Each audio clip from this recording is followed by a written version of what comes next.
Halo semuanya, dalam video ini saya akan membahas perkembangan ilmu pengetahuan dari masa kuno, klasik, abad pertengahan, masa kejayaan Islam hingga era modern, lengkap dengan karakter ilmu di setiap masanya. Yuk kita mulai. Yang pertama ada masa kuno. Pada masa kuno seperti Mesir, Mesopotamia, India, Tiongkok, dan Yunani, awal ilmu pengetahuan berkembang sebagai respons terhadap kebutuhan sehari-hari, mengukur tanah, membuat kalender, mengatur irigasi, mengobati penyakit, hingga membangun bangunan megah. Meskipun ada pengetahuan matematika, kedokteran, dan astronomi, ilmu masih sangat bercampur dengan mitos, agama, dan tradisi. Sebelum ada pemisah jelas antara sains dan kepercayaan, karakter ilmu pada masa kuno praktis dan sederhana, tidak sistematis, bercampur dengan mitos atau kepercayaan religius. Yang kedua itu ada masa klasik, Romawi, dan Yunani. Pada masa ini muncul perubahan besar dalam cara berpikir.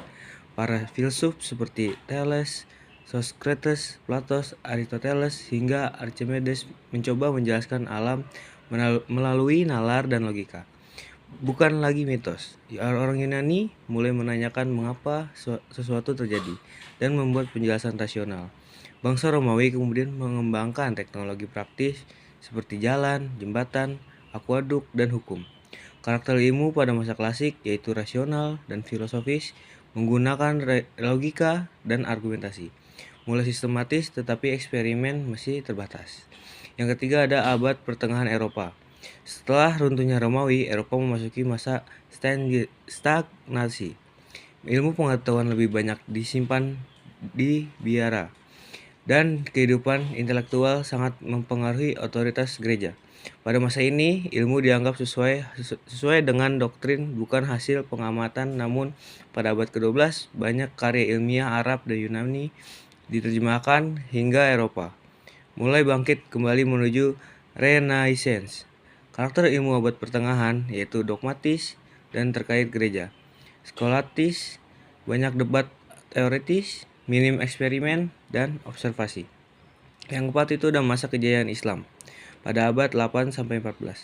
Sementara Eropa mengalami kemunduran, dunia Islam justru berada pada puncak kemajuan. Di Baghdad, berdiri Dayat al-Hikmah, pusat penelitian, penerjemahan, dan pengembangan ilmu terbesar pada masanya. Ilmuwan Islam mengembangkan matematika seperti aljabar oleh Al-Khwarizmi, astronomi, optika oleh Al-Ahbiyanab, kedokteran oleh Ibnu Sina, kimia, geografi, dan banyak bidang lainnya. Yang penting, mereka menggunakan observasi, eksperimen, metode ilmiah awal, dan mencatat hasil secara sistematis. Pengetahuan ini kemudian diterjemahkan ke Latin untuk menjadi fondasi kebangkitan sains di Eropa. Karakter ilmu pada masa Islam yaitu rasional, terbuka, empiris dan eksperimental, sistematis dan terorganisir. Perpustakaan, rumah, hikmah.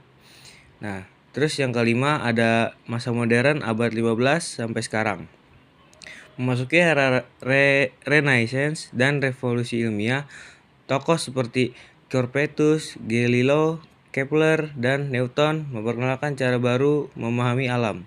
Metode ilmiah modern yang berbasis pengamatan eksperimen dan pembuktian abad pada ke-18 dan ke-19.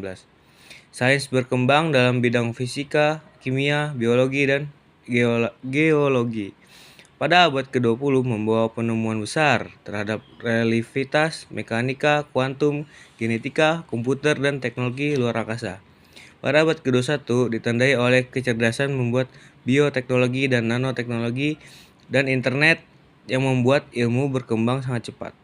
Karakter ilmu pada masa modern yaitu empiris, eksperimental, dan kuantif, terbuka terhadap kritik dan klasifikasi, berbasis bukti dan data, sangat terkait teknologi dan inovasi. Itulah perjalanan panjang perkembangan ilmu pengetahuan dari masa ke masa. Dari mitos menjadi rasional, lalu eksperimental hingga ilmiah, dan maju seperti sekarang. Semoga video ini membantu. Sampai jumpa di video selanjutnya.